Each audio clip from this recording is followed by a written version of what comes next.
mean, so this film was probably created and exported in full at least 30 times before we got to day one of shooting.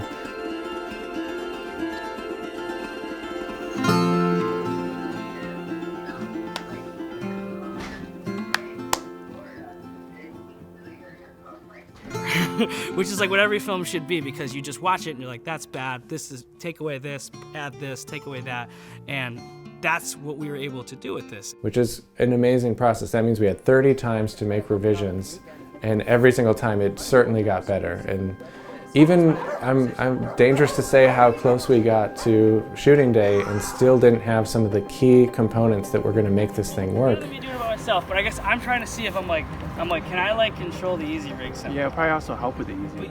The decision to do a continuous take was never an obvious choice. We shot a whole version of the film at the Bronze House with Travis playing Jordan and Maria playing Wendy. I'm trying to help you. This will be worse.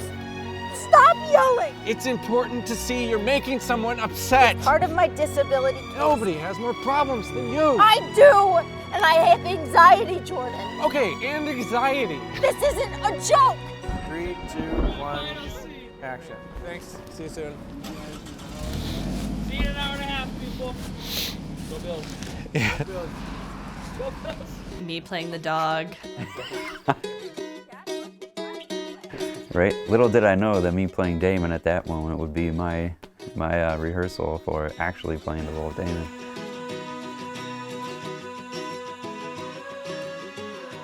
So we shot the whole film on like the first day of working on the film, the first day of pre-production.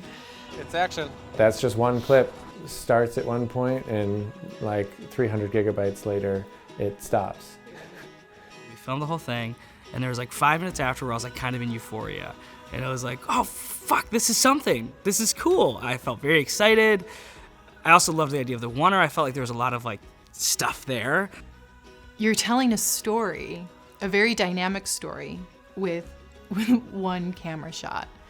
Not only are we keeping a continuity of performance and a continuity of this real moment that was happening and as it unfolds for an hour and 45 minutes, but whether it's conscious or not, the audience knows that there is no hidden trick, no bells or whistles. There wasn't a camera break. There wasn't several days that have passed between one person saying a line and someone else saying the next line. Because the camera doesn't cut, there just truly is no way to bend physics and break the illusion of this magic trick. And how is not normal. There's a few films that tackle it successfully. But in my opinion, the best reason for it is the immersion. The audience and the actors have no escape hatch. They can't just get away from this conversation and take a break, think about their thoughts and recompose. That's not what it was the day of, and it's not what it is for the audience. When you're in the backyard with Wendy and Jordan, you're there. You realize that they were just over there. The sun is changing. This is all real time. It's not like superficial. You know that nothing was changed, and it's almost like a brain trick, because I even got it when I watched it. And I was just like, oh wow, the lights changed a lot. I mean, the continuity was so important for the characters of Jordan and Wendy. But you can't be married to two people. Can you? And I mean, when something's this real and this raw, I can't imagine getting the same quality of a performance if there were constant cuts and different days. Even if he's a great guy, you have to talk to lawyers about protecting your stuff, Mom. You have to do that before you even think about it, okay? I don't know why you are so worried. Because it's a big deal! Don't! It's a huge deal, Mom. That is all of yours and Dad's money. Like, what if he is just marrying and divorcing women as a source? You can't mess up, and if you do, you just have to roll through with it. So the beauty within that, though, on the other hand, is that there's this rawness to doing a one continuous shot. I am willing to help you as long as you're willing to use it. The theater actor in me was really excited about that. You see so much. Now, I didn't know how that was going to work. One of the first days the actors were rehearsing, we shot the whole film again, this time on location. I'm sorry, but I mean, at least you know up front now before your money's spent. Yeah, but I really only need to make it until I get disability. 80% of that house is still the fingerprints of 3 generations of my family, and and thus sort of like this core way that I even like saw the world. Like, whoa, this took place in this room, in this house, in this living room, and in this garage, and in this backyard. In this exact, not just house, but in the exact same spot. And we're retelling it. And I think, what would that be like for me to relive some of the most profound or interesting or scary or funny moments in my life and make a film on it? It was worse, but you're doing pretty good. Come on. And that's even part of it is like, now I'm on display. Yep. And all this stuff. And then I will end up going to the garage. Yep.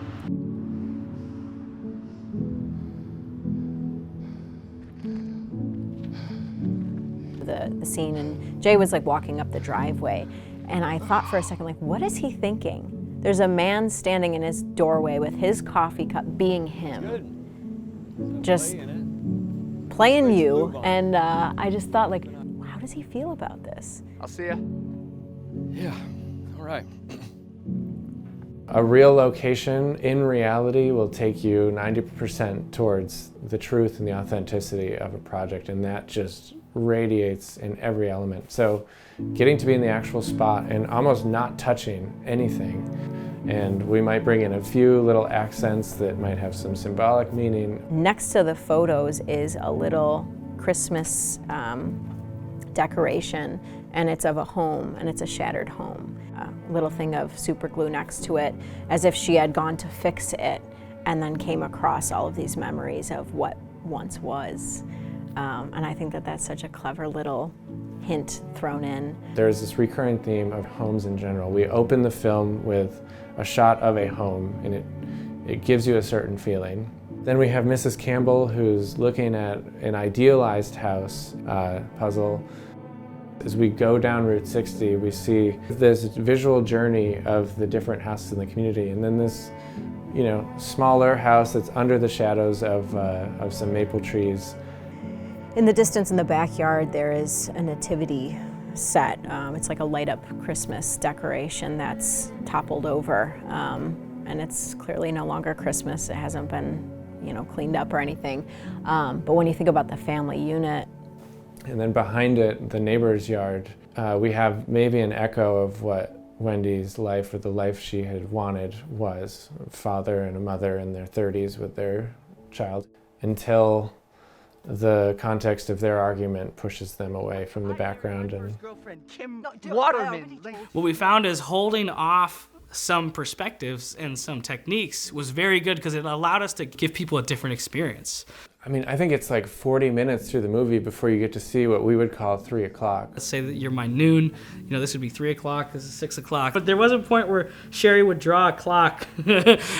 We could probably write a new language book with the terms we used. Even though the location's not changing, that was our way to say the location is changing in a way, because you're actually starting to see the 360 degrees of the space. As simple as it sounds, and we felt kind of silly because in reality it's a simple backyard. It was just not that complex, but it worked. Hopefully each time you really are coming back to a space, it's changed enough, either because of our ensemble characters, or the laundry's being moved, or because we're shooting from sundown into blue hour, that experience has changed and become new again. Now I had lost him. Yeah, I mean, you brought up before fear, and my biggest fear, again, and I don't want to get sappy, was to be letting you down, and to be letting Pan American down, because this was a big thing for the company to be doing this movie, and to hire somebody who is an actress but never did a movie before. Like, that was a fear. You have to remember, Travis wrote this film based on his real life. So it was a huge intimidation at first, having to act. Well, he directs and I'm acting as him. So There's a lot of pressure. And I say at first because after a while, we built a great relationship and then kind of forgot about all that and just served the story and the character. The acting on both ends for Mike and Lisa and other cast members as well is phenomenal. I lost my mom a year ago. I'm going through a divorce. Do you know how much grief that is? Nobody has suffered as much as I have. Hold on. The amount of preparation that went into something like that. Hold on. You know anyone who's gone through suffered? Mom. Do you know how selfish that sounds? So we kind of got our tour of Buffalo parks with our lawn chairs and mothers and sons yelling at each other.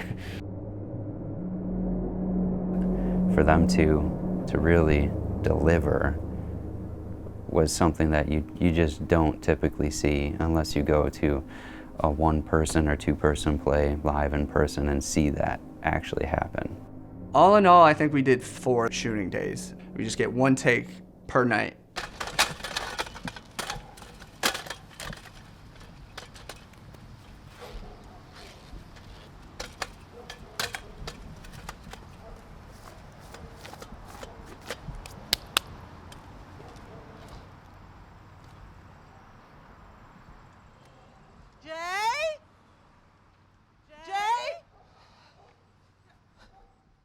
So yeah, we're walking onto Michelle's house where she is currently living and transforming it into Wendy's house, transforming her garage into Wendy's garage.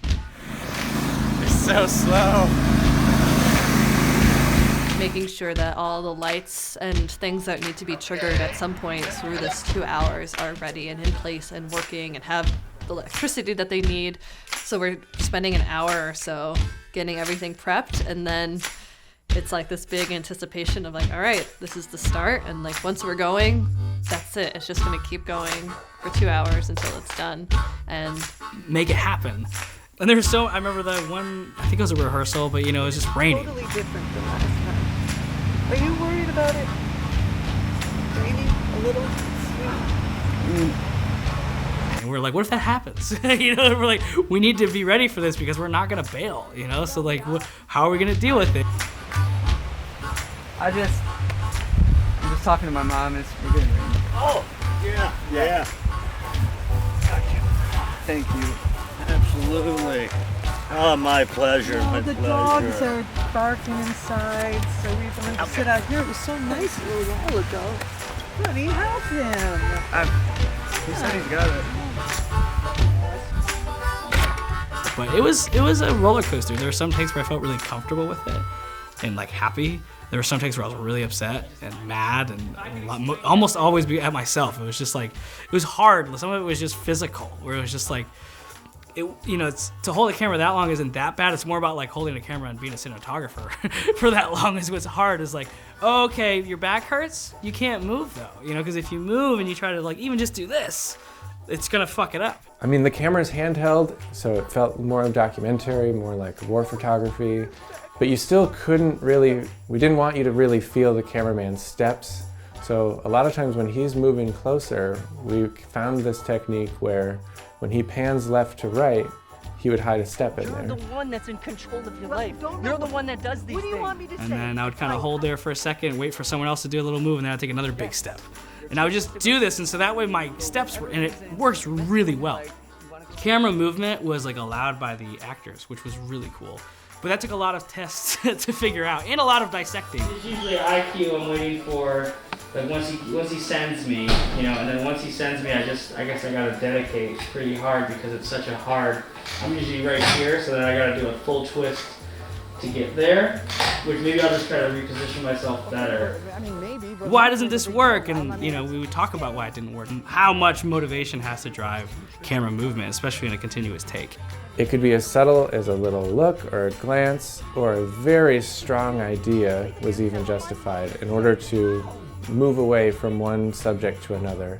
But a lot of my directions to Aaron would be, like as I'm on the phone with him, would be, when Jordan lets you, next you go to Wendy.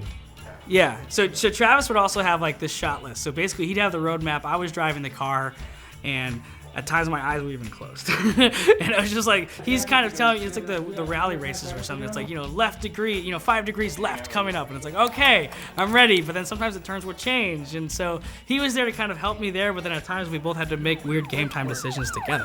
No, it was worse for me. You're telling me right now I absolutely would. I mean, of course. I mean, And now the cameraman is sort of becoming the editor live. We're trying to decide when we want a rapid fire dialogue to happen and when we want to just let it breathe and relax.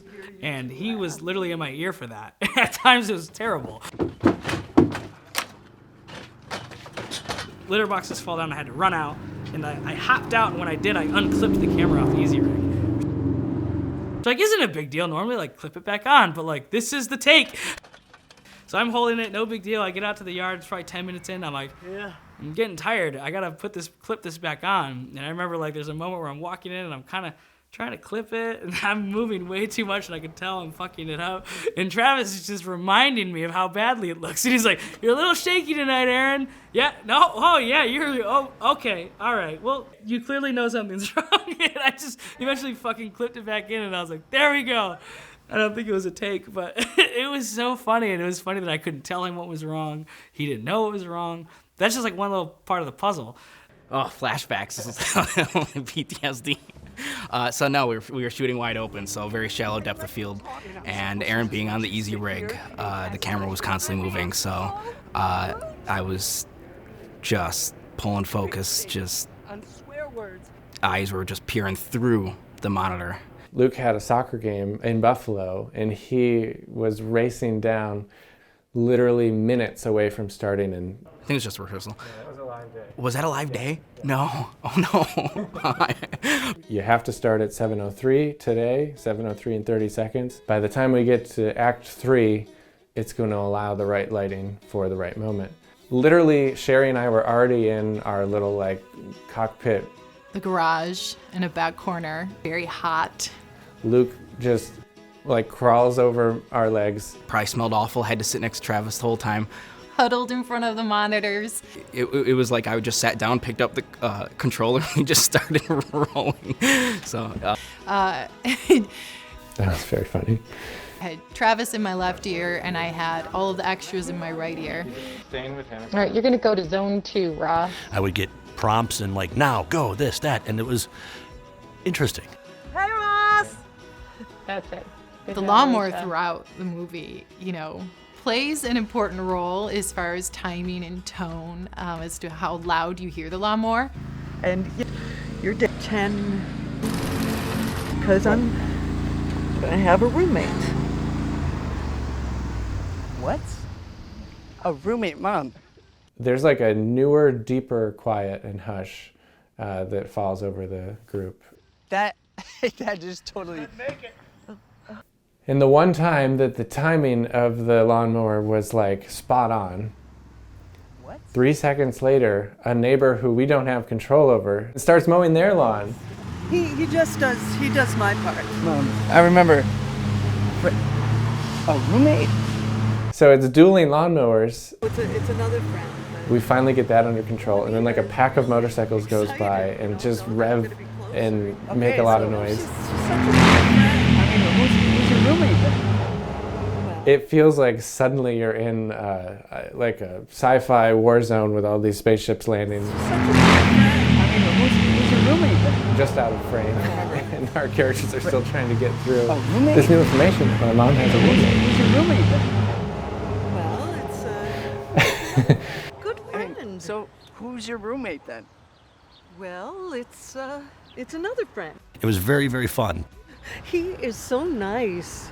The people working on this isn't their daytime job. This is all right, we just got out of work. How can we help? What are we doing? And then we have a pandemic. Yeah. It seems like every other production stopped, whether it was local or if it was big-time features, but we decided to move forward. We just understood the guidelines, knew what we had to do, implemented the right procedures, and did it according to plan. They say if you can make a film during a pandemic, you can make a film anytime. That's the old saying. I honestly hope that it brings a new light to films that everyday people like us can make.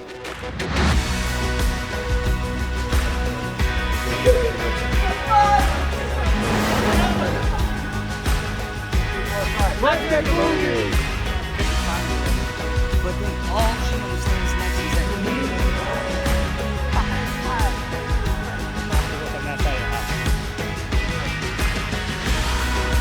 It's like a movie. It is like a movie. It's like a movie. It's like a movie.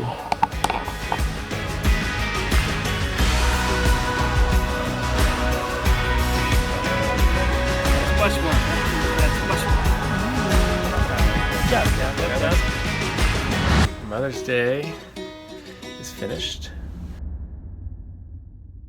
And this is Olivia. Hi, baby. Yay! Hello again. I'm Travis, the writer and director of Mother's Day. This movie was made by a group of volunteers. This was not a Hollywood budget, and we do not have a Hollywood marketing budget. You are literally the only way that people are going to discover this. So if you like what you saw, or you want to pass this along to anybody, please feel free to share it, spread the word. And if you feel so inclined to give a donation to the team that did this by themselves for over 2 years, you can go over to panamericanfilms.com. Usually only about 1% of the people who see messages like this will actually go and donate. But we would really appreciate you specifically. If you would be the one who takes action, we would really help to compensate the crew and the cast who worked over 2 years of their life to bring this to life for you for free. So thank you so much from the bottom of my heart, and from Pan American Films, and from the hundreds of thousands of families that deal with this every day. Thank you.